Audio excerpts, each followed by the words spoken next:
अस्सलाम वालेकुम, कैसे हैं आप साहब। मैं मोहम्मद फ़याज़ अज़रबैजान बाकू से। उम्मीद है आप सब खैरियत से होंगे। जो भाई भी यहाँ आते हैं ना ई वीज़े पे, ठीक है, आज ये मेरी आप कंप्लीट देखें आप वीडियो, आपको इस पर इंफॉर्मेशन इंशाल्लाह मिलेगी और इंशाल्लाह आपको आने वाले वक्त में यहाँ फ़ायदा होगा। जो भी भाई यहाँ आएँगे, यहाँ जो भी टूर वीज़े पे आते हैं ना, ठीक है, वो ख़ास तौर पे इस पर ध्यान दिया करें कि इस टूर वीज़े में भी अब उन्होंने जो है ना वो मतलब कैटेगरीज रखी हुई हैं, ठीक है। जो बिज़नेस पे आएगा उसका क्या तरीक़ाकार होगा, जो टूर पे है उसका क्या है, रेजिडेंस का उसका क्या है, या एजुकेशनल है, स्टूडेंट आ रहा है तो उसका क्या तरीक़ाकार होगा। इसमें ना आपको यहाँ रजिस्ट्रेशन करवानी पड़ती है, ठीक है। रजिस्ट्रेशन करवानी पड़ती है, वो होती है 15 दिन बाद, ठीक है। जो टूर वीज़े पे आया है ना, अगर वो 15 दिन से ज़्यादा यहाँ रुकता है तो उसे 15 दिन के बाद मतलब 15 दिन से पहले करवा ले तो ज़्यादा बेहतर है। रजिस्ट्रेशन ही करवानी होती है आप लोगों ने। तो इस पे जो ई वीज़े पे जो एजुकेशन वाला बंदा आता है ना स्टूडेंट के लिए, उसका इन्होंने रखा हुआ है 3 दिन का। 3 दिन के अंदर अंदर आपने रजिस्ट्रेशन करवानी होती है आपने स्टूडेंट की, ठीक है। बाकू की बात कर रहा हूँ, बाकू के लिए। अगर आप बाकू से बाहर हैं वो फिर जो है ना वो उसका टाइम देते हैं, हफ्ता 10 दिन दे देते हैं उस पर। और अगर आप बिज़नेस के लिए आते हैं तो बिज़नेस के लिए सेम 15 दिन है, ठीक है। उसे 15 दिन ही दिए हुए हैं उन्होंने। लेकिन जो भाई भी यहाँ आते हैं ना, अब एक भाई जैसे वो आए हैं, वो यहाँ उन्हें फ़ाइन हो गया यहाँ, ठीक है। वो थे यहाँ स्टूडेंट, उन्हें पता नहीं था, तो वो भी वीडियोस देख के आ गए हैं यहाँ, लेकिन उन्हें आइडिया नहीं था। वो उसने यही कहा है कि 15 दिन तक रजिस्ट्रेशन होगी, उसे पता ही नहीं था कि यहाँ 3 दिन के अंदर अंदर 4 दिन के अंदर अंदर आपने डॉक्यूमेंट सबमिट करने होते हैं इमिग्रेशन को, और रजिस्ट्रेशन भी 3 दिन के अंदर अंदर करवानी होती है आपको। उन भाई को फ़ाइन हो गया, कॉन्टैक्ट किया था उन्होंने मुझसे। तो बात यह है कि कहते हैं जी वो तो 15 दिन बाद का सुना था, ठीक है, आपने 15 दिन का सुना था, लेकिन वो जो है ना उस पर भी अब इन्होंने ना आपके विज़िट आप पर्पस देख रहे हैं ना, वो आपका आप टूर हैं, बिज़नेस हैं, ठीक है, या आप स्टडी वीज़े पे हैं। अब जो स्टडी पे आ रहे हैं ना, ये ख़ास तौर पे ध्यान दिया करें, ये डिले ना किया करें, उन्हें फ़ाइन हो जाता है, ठीक है। अब फ़ाइन के बाद दफ़ा फ़ाइन करते हैं, बाद दफ़ा वो कहते हैं भाई यहाँ से इन आउट करें आप, फिर आपको यहाँ से इन आउट करना पड़ जाता है। तो जब आप यहाँ से इन आउट करते हैं वो फिर आपके लिए मज़ीद परेशानी बनती है।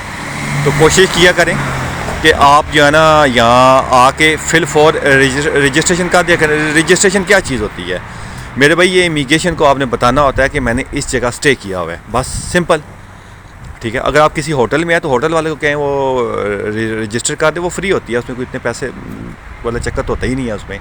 होटल में है तो वो आप करवा लें, आप ईजी हो जाए करेंगे। किसी हॉस्टल में है उसे क्या करवा लें आप। अगर किसी जगह आपने रहाइश रखी हुई है, किसी घर या फ्लैट में आप उन्हें कह दें, आप वो आपके साथ चले जाएंगे, जो ओनर होता है, ठीक है, वो उसके पास उसका कार्ड होगा, वो वहाँ जाकर उसने जस्ट बताना होता है भाई ये मेरे एड्रेस पे लिखा हुआ है। पहले तो ये सिस्टम होता था ना कि आपके पास हाउस ओनर का कार्ड पकड़ लें आप, जो उसका यहाँ आईडी कार्ड होता है, वो आप लेके ख़ुद भी चले जाएँ इमिग्रेशन में तो वो कर देते थे। अब ये वाला सिस्टम ख़त्म हो गया भाई। अब ये कह रहे हैं जी जिस घर में ये ठहरा होगा वो ख़ुद आएगा यहाँ साथ, या किस हॉस्टल में ठहरा होगा वो ख़ुद आएगा, ठीक है। अदरवाइज़ अगर आप ख़ुद लेके जाएंगे ना तो वो नहीं करेंगे आपका। पहले ये ऐसे होता रहा है, तो इसलिए ना आप ख़ास तौर पे एहतियात किया करें। ख़ास तौर पे वो जो है स्टूडेंट है यहाँ, ठीक है, स्टूडेंट के लिए यहाँ प्रॉब्लम बनी हुई है। वो कहते हैं भाई आते साथ ही वो जो है ना करे। पहले तो ये सिस्टम था कि आप यहाँ आए हैं, आपके पास 1 महीना होता है, 15 दिन के अंदर आप रजिस्ट्रेशन करवा लें, उसके बाद आप अपना एडमिशन करवा लें, वो कोई चक्कर नहीं होता। अब जो स्टूडेंट आ रहे हैं ना उन्हें मैं ख़ास तौर पे बताता हूँ कि वो जो स्टूडेंट है वो क्या करें, आप वो कैसे करवाएं। जैसी बात है वो आएंगे, उनके पास एकदम रिहाइश तो यहाँ होगी नहीं। अब वो ना इस तरह किया करें कि यहाँ आके ना किसी हॉस्टल में स्टे कर लिया करें। अगर मतलब है उनके पास रिहाइश नहीं है तो हॉस्टल में स्टे कर लिया करें, और फिल फॉर ना उससे आप क्या करें, मेरी रजिस्ट्रेशन कर दें, ठीक है। डॉक्यूमेंट तो आपने 3 दिन के अंदर अंदर ही सबमिट करवाने होते हैं, तो वो बेहतर यही है कि आप उसे कुप्चा ले लें आप, ठीक है। रजिस्ट्रेशन भी उसे कहेंगे वो कर दे आपको। उसमें क्या है कि डॉक्यूमेंट आपके जमा होंगे और इजीली रजिस्ट्रेशन भी आपकी हो जाएगी। इसे कैदियात यहाँ कहते हैं, ठीक है ना। तो फिर आपके लिए कोई प्रॉब्लम नहीं बनेगी। अगर आप ये नहीं करवाएंगे तो आपके लिए प्रॉब्लम बन जाएगी। घर तो आपके पास एकदम होगा नहीं। अगर आप कहेंगे हम पहले आके यहाँ गार्ड ढूंढें, फिर उसके बाद जो है ना रजिस्ट्रेशन करवाएं, ठीक है, कुप्चा लेके, तो मेरे भाई आप हॉस्टल का कुप्चा लगा लिया करें, वो सबसे बेहतर है, क्योंकि रिहाइश तो आपके पास होती नहीं है, तो फिर वो आपके लिए प्रॉब्लम बनती है। अच्छा, ये स्टडी के लिए है, ठीक है ना। अब जो बिज़नेस के लिए ना उनका थोड़ा सिनेरियो डिफरेंट है। कैसे डिफरेंट है? अब जो बिज़नेस करना चाहते हैं ना वो हॉस्टल का कुप्चा यहाँ ना लगाएं, ये मेरा आप लोगों को मशवरा है। अगर आप खुद हॉस्टल परचेज़ कर रहे हैं वो एक अलग मैटर है, वैसे आप जो आम आता है जो कोई और कारोबार यहाँ शुरू करता है तो कोशिश करें यहाँ पहले आप अपना फ्लैट या अपार्टमेंट जो भी घर लेते हैं ना यहाँ ले के उसका लगाएं आप।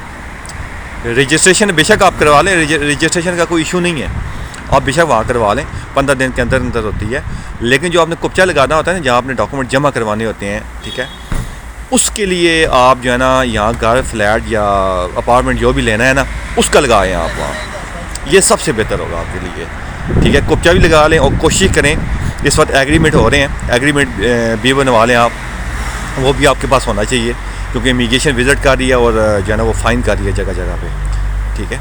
ये बिज़नेस का अलग सिनेरियो है, स्टडी का अलग है, ठीक है, ये दोनों डिफरेंट हैं। ये आप मिक्स ना किया करें। वो जो भाई आए हैं उन्हें खाम खा यहाँ फ़ाइन हो गया, एडमिशन भी उनका अभी जमा नहीं हुआ तो वो प्रॉब्लम बन गया उनके लिए।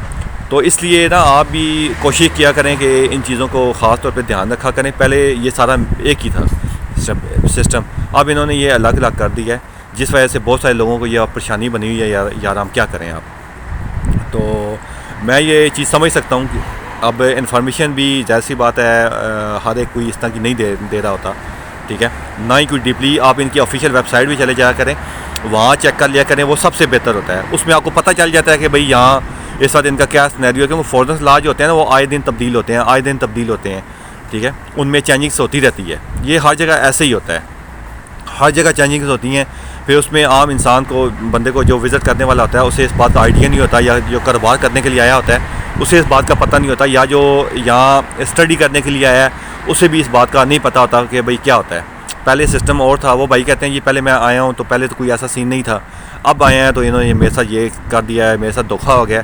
तो मैंने उन्हें बताया भाई धोखा नहीं हुआ, फॉरेन लॉ है वो चेंज होते रहते हैं, ठीक है। पहले जब आए थे उस वक्त वो लॉज और थे, अभी आप आए हैं अभी लॉ और हैं, तो इस पे आप किसी पे गिला नहीं कर सकते। आप लोग कोशिश आप ये करें कि आप ख़ुद आके यहाँ पहले इमिग्रेशन चले जाया करें, अगर जिन्हें इंग्लिश बोलना आती है अच्छी वो चले जाया करें, या फिर अगर आपका यहाँ कोई जानने वाला है अपना, आप उससे साथ लेके इमिग्रेशन चले जाया करें, वहाँ से पूछ लिया करें आप उनसे, ठीक है, कि यार कि क्या तरीक़ाकार है, मैं अब आया हूँ यहाँ, रजिस्ट्रेशन का क्या तरीक़ाकार है, कुप्चे का या हाउस एग्रीमेंट का, ठीक है, या जो मैं प्रोसीड कर रहा हूँ बिज़नेस है या एजुकेशन है या फैमिलीज़ या रेजिडेंस है आपकी, तो उसमें पूछ लिया करें भाई इनके अब क्या कोई लॉज हैं चेंज हुए हैं या क्या तरीक़ाकार होगा इसमें फिर ये चीज़ें होती हैं ना, आपको हर चीज़ क्लियर हो जाती है, फिर आपको कोई प्रॉब्लम नहीं बनती, ठीक है।